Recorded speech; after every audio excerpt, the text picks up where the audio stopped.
High, welcome back to my YouTube channel. আমার YouTube চ্যানেলে সবাইকে স্বাগতম জানাই। এমবিএ ডিপার্টমেন্ট অফ ম্যানেজমেন্টের যে বিজনেস রিসার্চ অর্থাৎ ব্যবসায় গবেষণা সাবজেক্টটি আছে, সেই সাবজেক্টের ক বিভাগের উত্তর সহকারে সাজেশনের ভিডিও নিয়ে আসছি। এই পরীক্ষাটি হচ্ছে রবিবার অর্থাৎ 2 তারিখে। আর এই ভিডিওর ডেসক্রিপশন বক্সে আমার এই সাবজেক্টের খ প্লাস গ বিভাগের সাজেশান দেওয়া আছে, তার লিঙ্ক দেওয়া থাকবে। যদি কারো প্রয়োজন মনে হয় তো তোমরা দেখে নিতে পারো। এই সাবজেক্টে যত পূর্ণরূপ আছে অর্থাৎ ইংরেজি যে পূর্ণরূপগুলো আছে সেগুলো ভিডিওর লাস্টে দেওয়া আছে, তো ভিডিও শেষ পর্যন্ত থেকে তোমরা সেইগুলা কালেক্ট করে রাখতে পারবে অথবা স্ক্রিনশট দিয়ে রাখতে পারবে, পরীক্ষার আগে দেখে যেতে পারবে। গবেষণা সমস্যা কী? প্রদেয় একটি সমস্যার সবচাইতে ভালো সমাধানের জন্য গবেষক যে বিষয়ের উপর কাজ করেন তাকে গবেষণার সমস্যা বলা হয়। প্রায়োগিক গবেষণা কী? গবেষকের অভিজ্ঞতা, দক্ষতা এবং পর্যবেক্ষণের উপর ভিত্তি করে পরিচালিত গবেষণাকে প্রায়োগিক গবেষণা বলে।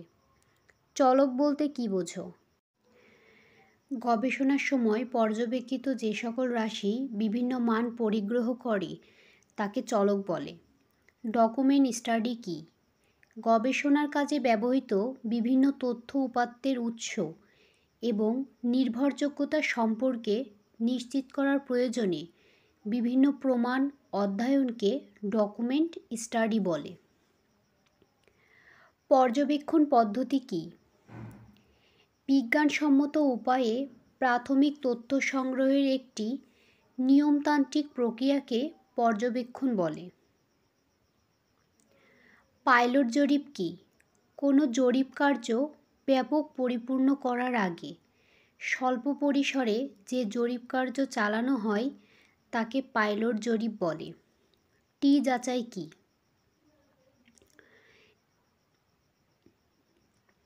যে পরিমিত যাচাইয়ের নমুনার আকার ছোট অর্থাৎ এন অপেক্ষা মানটা বড় হবে এবং সমগ্রকের ভেদাঙ্কের মান অজানা থাকে, তাকে সিদ্ধান্ত যাচাই করার ক্ষেত্রে যে যাচাই প্রক্রিয়া ব্যবহার করা হয় তাকে টি যাচাই বলে। নমুনার মান কী? নমুনার বৈশিষ্ট্য নিরূপণ করার মানকে নমুনাজ মান বলা হয়ে থাকে। কখন বিকল্প অনুকল্প গ্রহণ করা হয়? একজন গবেষক তখনই বিকল্প অনুকল্প গ্রহণ করেন যখন নাস্তি অনুকল্প বাতিল বলে গণ্য হয়। লাইন গ্রাফ কী? লাইন গ্রাফ হচ্ছে এমন একটি চিত্র যেখানে দুইটি চলকের মান প্রদর্শনের জন্য লাইন বা দণ্ড অঙ্কন করে তথ্য প্রকাশ করা হয়। শুমারি জরিপ কী? সমগ্রকের প্রতিটি একক হতে তথ্য সংগ্রহ বা অনুসন্ধান চালিয়ে গবেষণার প্রয়োজনীয় তথ্য সংগ্রহ করা হলে তাকে শুমারি জরিপ বলে। 12 নম্বরে আছে গবেষণা প্রস্তাব কী? গবেষণার কার্যক্রম সুসম্পন্ন করতে বিভিন্ন ধাপে যে সকল কর্মকাণ্ড পরিচালনা করতে হয় যেগুলোর অগ্রিম পরিকল্পনাকে গবেষণা প্রস্তাব বলে। ফলিত গবেষণা কী?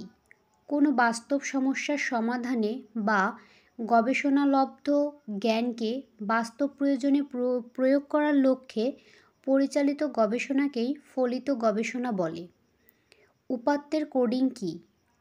উপাত্তের সঠিক ব্যবহারের লক্ষ্যে যে সাংকেতিক নম্বর ব্যবহার করা হয় তাকে উপাত্তের কোডিং বলে।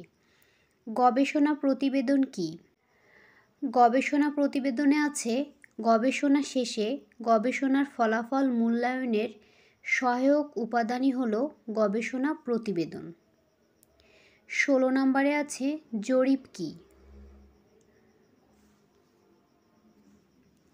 এটার অ্যান্সারে আছে সরেজমিনে সাক্ষাৎকারের মাধ্যমে কোনো বিষয় বা ঘটনা সম্পর্কে তথ্য সংগ্রহ করা হলো জরিপ। হাইপোথিসিস কী? প্রাথমিক বা আংশিক প্রমাণ সাপেক্ষ ভবিষ্যতের উপর ভিত্তি করে বৃহৎ গবেষণা পরিচালনার প্রক্রিয়াকেই হাইপোথিসিস বলে। এফ টেস্ট কী? দুটি তথ্য বিশ্ব বা সমগ্রকের ভেদাঙ্কের পার্থক্যকে এফ টেস্ট বলে। পরামিতি কী? সমগ্রকের বৈশিষ্ট্যসূচক মানকে পরামিতি বলে। তারপরে আছে নীল নকশা প্রণয়ন কী? গবেষণা কার্য শুরু করার পূর্বেই বিভিন্ন বিষয়াদি নিয়ে গবেষক যে পরিকল্পনা করেন তাকে নীল নকশা প্রণয়ন বলে। এখানে বাংলাগুলো শেষ, এরপরেই আছে ইংরেজি পূর্ণরূপ সহকারে দেওয়া। তো AVONA analysis of variance, CPD centre for policy dialogue, IBA institute of business administration. পরে আছে BARI Bangladesh agriculture research institute, BRRI Bangladesh rice research institute, BIBM Bangladesh institute of bank management, ICAB the institute of chartered accounts of Bangladesh. এ হচ্ছে আমার suggestion. তো আশা করি এর ভেতর থেকে তোমাদের প্রশ্ন কমন আসবে। আর ডেসক্রিপশন বক্স অবশ্যই চেক করবে, কারণ খ প্লাস গ বিভাগের সাজেশান আমি দিয়েছি ইতোমধ্যেই। তো ভিডিওটি যদি প্রয়োজন মনে হয়ে থাকে লাইক, কমেন্টস এবং শেয়ার দিও। আর পরবর্তী সাজেশান পাওয়ার জন্য চ্যানেলটি সাবস্ক্রাইব করে পাশে থাকা বেল আইকনটি প্রেস করো। ধন্যবাদ।